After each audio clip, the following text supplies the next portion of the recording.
You are now listening to Northanger Abbey.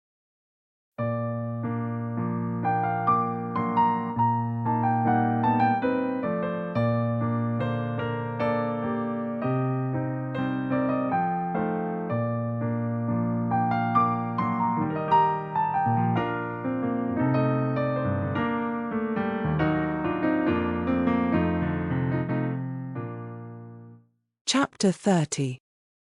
Catherine's disposition was not naturally sedentary, nor had her habits been ever very industrious, but whatever might hitherto have been her defects of that sort, her mother could not but perceive them now to be greatly increased. She could neither sit still nor employ herself for 10 minutes together, walking round the garden and orchard again and again, as if nothing but motion was voluntary, and it seemed as if she could even walk about the house rather than remain fixed for any time in the parlour. Her loss of spirits was a yet greater alteration. In her rambling and her idleness she might only be a caricature of herself, but in her silence and sadness she was the very reverse of all that she had been before. For 2 days Mrs. Morland allowed it to pass even without a hint, but when a third night's rest had neither restored her cheerfulness, improved her in useful activity, nor given her a greater inclination for needlework, she could no longer refrain from the gentle reproof of, "My dear Catherine, I am afraid you are growing quite a fine lady. I do not know when poor Richard's cravats would be done, if he had no friend but you. Your head runs too much upon Bath, but there is a time for everything, a time for balls and plays, and a time for work. You have had a long run of amusement, and now you must try to be useful." Catherine took up her work directly, saying, in a dejected voice, that her head did not run upon Bath much. "Then you are fretting about General Tilney, and that is very simple of you, for 10 to 1 whether you ever see him again. You should never fret about trifles. After a short silence, I hope, my Catherine, you are not getting out of humour with home because it is not so grand as Northanger. That would be turning your visit into an evil indeed. Wherever you are you should always be contented, but especially at home, because there you must spend the most of your time. I did not quite like, at breakfast, to hear you talk so much about the French bread at Northanger. I am sure I do not care about the bread. It is all the same to me what I eat. There is a very clever essay in one of the books upstairs upon much such a subject, about young girls that have been spoilt for home by great acquaintance. The Mirror, I think. I will look it out for you some day or other, because I am sure it will do you good." Catherine said no more, and, with an endeavour to do right, applied to her work, but, after a few minutes, sunk again, without knowing it herself, into languor and listlessness, moving herself in her chair, from the irritation of weariness, much oftener than she moved her needle. Mrs. Morland watched the progress of this relapse, and seeing, in her daughter's absent and dissatisfied look, the full proof of that repining spirit to which she had now begun to attribute her want of cheerfulness, hastily left the room to fetch the book in question, anxious to lose no time in attacking so dreadful a malady. It was some time before she could find what she looked for, and other family matters occurring to detain her, a quarter of an hour had elapsed ere she returned downstairs with the volume from which so much was hoped. Her avocations above having shut out all noise but what she created herself, she knew not that a visitor had arrived within the last few minutes, till, on entering the room, the first object she beheld was a young man whom she had never seen before. With a look of much respect, he immediately rose, and being introduced to her by her conscious daughter as Mr. Henry Tilney, with the embarrassment of real sensibility began to apologize for his appearance there, acknowledging that after what had passed he had little right to expect a welcome at Fullerton, and stating his impatience to be assured of Miss Morland's having reached her home in safety, as the cause of his intrusion. He did not address himself to an uncandid judge or a resentful heart. Far from comprehending him or his sister in their father's misconduct, Mrs. Morland had been always kindly disposed towards each, and instantly, pleased by his appearance, received him with the simple professions of unaffected benevolence, thanking him for such an attention to her daughter, assuring him that the friends of her children were always welcome there, and entreating him to say not another word of the past. He was not ill-inclined to obey this request, for, though his heart was greatly relieved by such unlooked-for mildness, it was not just at that moment in his power to say anything to the purpose. Returning in silence to his seat, therefore, he remained for some minutes most civilly answering all Mrs. Morland's common remarks about the weather and roads.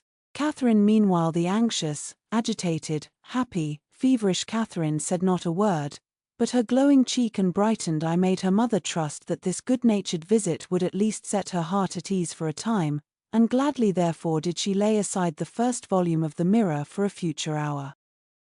Desirous of Mr. Morland's assistance, as well in giving encouragement, as in finding conversation for her guest, whose embarrassment on his father's account she earnestly pitied, Mrs. Morland had very early dispatched one of the children to summon him, but Mr. Morland was from home, and being thus without any support, at the end of a quarter of an hour she had nothing to say. After a couple of minutes' unbroken silence, Henry, turning to Catherine for the first time since her mother's entrance, asked her, with sudden alacrity, if Mr. and Mrs. Allen were now at Fullerton, and on developing, from amidst all her perplexity of words in reply, the meaning, which one short syllable would have given, immediately expressed his intention of paying his respects to them, and, with a rising colour, asked her if she would have the goodness to show him the way. "You may see the house from this window, sir," was information on Sarah's side, which produced only a bow of acknowledgment from the gentleman, and a silencing nod from her mother, for Mrs. Morland, thinking it probable, as a secondary consideration in his wish of waiting on their worthy neighbours, that he might have some explanation to give of his father's behaviour, which it must be more pleasant for him to communicate only to Catherine, would not on any account prevent her accompanying him. They began their walk, and Mrs. Morland was not entirely mistaken in his object in wishing it. Some explanation on his father's account he had to give, but his first purpose was to explain himself, and before they reached Mr. Allen's grounds he had done it so well that Catherine did not think it could ever be repeated too often. She was assured of his affection, and that heart in return was solicited, which, perhaps, they pretty equally knew was already entirely his own. For, though Henry was now sincerely attached to her, though he felt and delighted in all the excellences of her character and truly loved her society, I must confess that his affection originated in nothing better than gratitude, or, in other words, that a persuasion of her partiality for him had been the only cause of giving her a serious thought. It is a new circumstance in romance, I acknowledge, and dreadfully derogatory of an heroine's dignity, but if it be as new in common life, the credit of a wild imagination will at least be all my own. A very short visit to Mrs. Allen, in which Henry talked at random, without sense or connection, and Catherine, wrapped in the contemplation of her own unutterable happiness, scarcely opened her lips, dismissed them to the ecstasies of another tête-à-tête, and before it was suffered to close, she was enabled to judge how far he was sanctioned by parental authority in his present application. On his return from Woodston, 2 days before, he had been met near the Abbey by his impatient father, hastily informed in angry terms of Miss Morland's departure, and ordered to think of her no more. Such was the permission upon which he had now offered her his hand. The affrighted Catherine, amidst all the terrors of expectation, as she listened to this account, could not but rejoice in the kind caution with which Henry had saved her from the necessity of a conscientious rejection, by engaging her faith before he mentioned the subject, and as he proceeded to give the particulars, and explain the motives of his father's conduct, her feelings soon hardened into even a triumphant delight. The general had had nothing to accuse her of, nothing to lay to her charge, but her being the involuntary, unconscious object of a deception which his pride could not pardon, and which a better pride would have been ashamed to own. She was guilty only of being less rich than he had supposed her to be. Under a mistaken persuasion of her possessions and claims, he had courted her acquaintance in Bath, solicited her company at Northanger, and designed her for his daughter-in-law. On discovering his error, to turn her from the house seemed the best, though to his feelings an inadequate proof of his resentment towards herself, and his contempt of her family. John Thorpe had first misled him. The general, perceiving his son one night at the theatre to be paying considerable attention to Miss Morland, had accidentally inquired of Thorpe if he knew more of her than her name. Thorpe, most happy to be on speaking terms with a man of General Tilney's importance, had been joyfully and proudly communicative, and being at that time not only in daily expectation of Morland's engaging Isabella, but likewise pretty well resolved upon marrying Catherine himself, his vanity induced him to represent the family as yet more wealthy than his vanity and avarice had made him believe them. With whomsoever he was, or was likely to be connected, his own consequence always required that there should be great, and as his intimacy with any acquaintance grew, so regularly grew their fortune. The expectations of his friend Morland, therefore, from the first overrated, had ever since his introduction to Isabella been gradually increasing, and by merely adding twice as much for the grandeur of the moment, by doubling what he chose to think the amount of Mr. Morland's preferment, trebling his private fortune, bestowing a rich aunt, and sinking half the children, he was able to represent the whole family to the general in a most respectable light.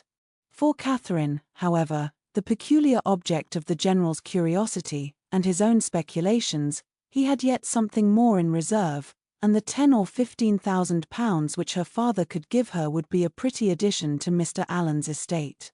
Her intimacy there had made him seriously determine on her being handsomely legacied hereafter, and to speak of her therefore as the almost acknowledged future heiress of Fullerton naturally followed. Upon such intelligence the general had proceeded, for never had it occurred to him to doubt its authority. Thorpe's interest in the family, by his sister's approaching connection with one of its members, and his own views on another, circumstances of which he boasted with almost equal openness, seemed sufficient vouchers for his truth, and to these were added the absolute facts of the Allens being wealthy and childless, of Miss Morland's being under their care, and as soon as his acquaintance allowed him to judge of their treating her with parental kindness, his resolution was soon formed. Already had he discerned a liking towards Miss Morland in the countenance of his son, and thankful for Mr. Thorpe's communication, he almost instantly determined to spare no pains in weakening his boasted interest and ruining his dearest hopes. Catherine herself could not be more ignorant at the time of all this than his own children.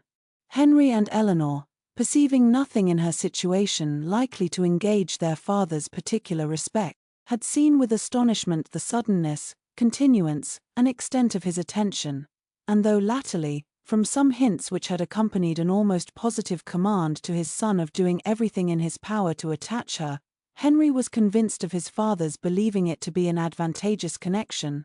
It was not till the late explanation at Northanger that they had the smallest idea of the false calculations which had hurried him on.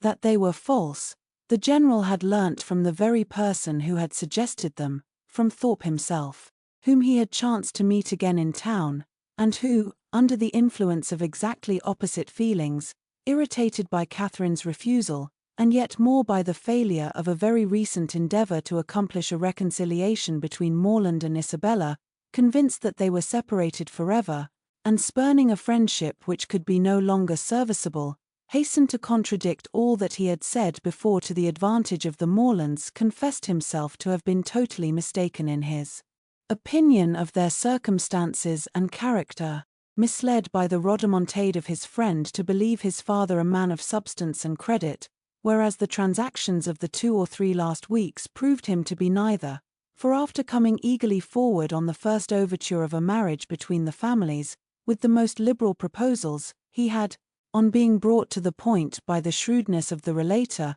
been constrained to acknowledge himself incapable of giving the young people even a decent support. They were, in fact, a necessitous family, numerous, too, almost beyond example, by no means respected in their own neighbourhood, as he had lately had particular opportunities of discovering, aiming at a style of life which their fortune could not warrant, seeking to better themselves by wealthy connections, a forward, bragging, scheming race. The terrified general pronounced the name of Allen with an inquiring look, and here too Thorpe had learnt his error. The Allens, he believed, had lived near them too long, and he knew the young man on whom the Fullerton estate must devolve. The general needed no more. Enraged with almost everybody in the world but himself, he set out the next day for the Abbey, where his performances have been seen. I leave it to my reader's sagacity to determine how much of all this it was possible for Henry to communicate at this time to Catherine, how much of it he could have learnt from his father, in what points his own conjectures might assist him, and what portion must yet remain to be told in a letter from James. I have united for their ease what they must divide for mine. Catherine, at any rate, heard enough to feel that in suspecting General Tilney of either murdering or shutting up his wife, she had scarcely sinned against his character, or magnified his cruelty.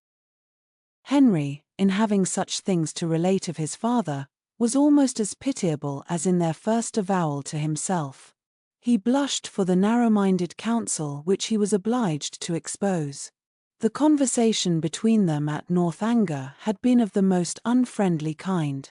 Henry's indignation on hearing how Catherine had been treated, on comprehending his father's views, and being ordered to acquiesce in them, had been open and bold. The general, accustomed on every ordinary occasion to give the law in his family, prepared for no reluctance but of feeling, no opposing desire that should dare to clothe itself in words, could ill brook the opposition of his son, steady as the sanction of reason and the dictate of conscience could make it. But, in such a cause, his anger, though it must shock, could not intimidate Henry, who was sustained in his purpose by a conviction of its justice. He felt himself bound as much in honor as in affection to Miss Morland, and believing that heart to be his own which he had been directed to gain, no unworthy retraction of a tacit consent, no reversing decree of unjustifiable anger, could shake his fidelity, or influence the resolutions it prompted. He steadily refused to accompany his father into Herefordshire, an engagement formed almost at the moment to promote the dismissal of Catherine, and as steadily declared his intention of offering her his hand. The general was furious in his anger, and they parted in dreadful disagreement.